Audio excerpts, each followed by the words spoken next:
अपने एक एक वोट से माताओं ने उसके इस बेटे को मजबूत बनाया है। बहनों ने उनके इस भाई को मजबूत बनाया है और माताएं बहनें आपने मजबूती दी है, इसलिए मजबूती से ये आपका बेटा काम कर पा रहा है।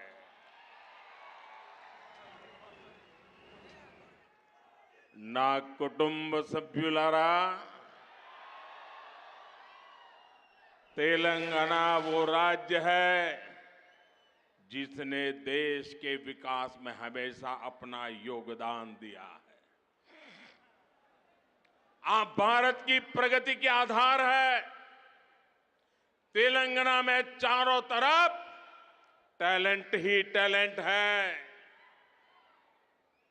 जब दुनिया में इतनी बड़ी कोरोना महामारी आई तो तेलंगाना ने भी वैक्सीन बनाकर पूरी दुनिया में भेजी। तेलंगाना के लोगों में विकास की जो एस्पिरेशन है उसे मैं भली भांति समझ सकता हूं। अभी मैं देख रहा था, क्या वाइब्रेंसी थी, क्या ऊर्जा थी, क्या जुनून था। मेरे साथियों, आपको 100 सलाम।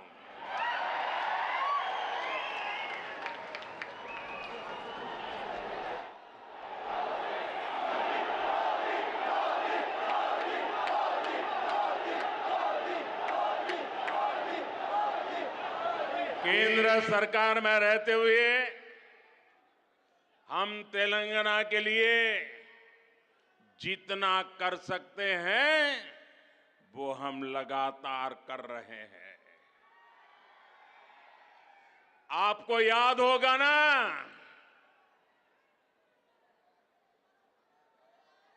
हम लोगों ने निजाम की हुकूमत, देश तो आजाद हुआ था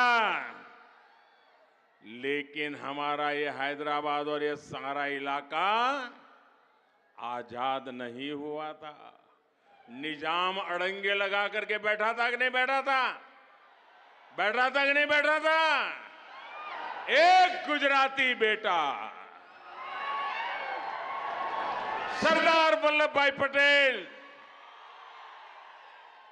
उसने ताकत का परिचय दिया और आपकी आजादी को पक्का कर दिया। आज दूसरा गुजराती बेटा आपकी समृद्धि के लिए आया है,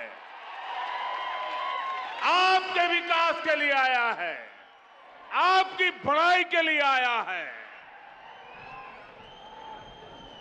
हमने तेलंगाना में नेशनल हाईवेज, नई रेल लाइनों, नए अस्पतालों का निर्माण किया है। भाजपा सरकार ने यहां बीआरएस सरकार को तेलंगाना के विकास के लिए भारी धनराशि भी दी है, लेकिन दुर्भाग्य से बीआरएस ने तेलंगाना के लोगों के लिए जो पैसा भेजा ना, उसमें भी लूट चलाई। लूट सके तो लूट, यही उनका मंत्र है। ना कुटुंब सभ्युलारा,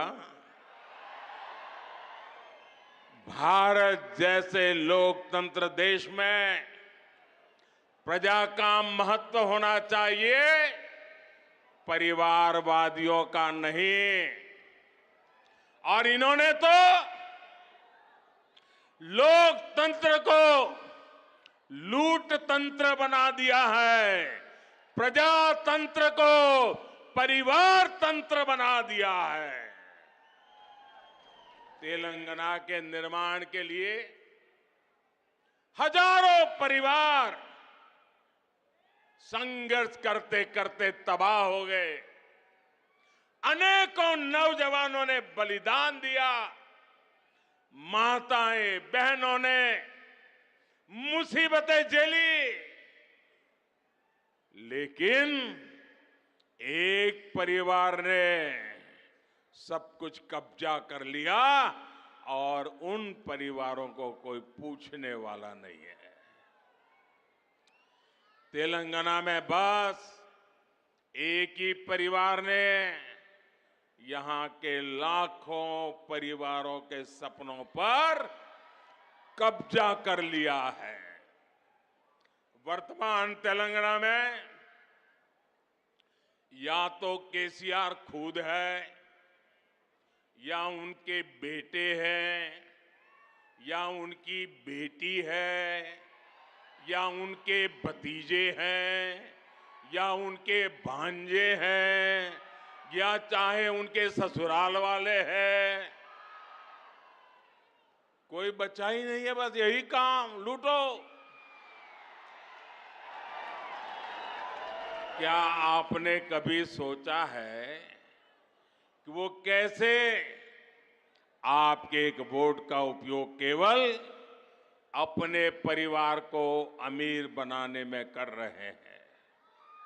इन लोगों ने तेलंगाना में भाई भतीजावाद और भ्रष्टाचार को बढ़ावा दिया है।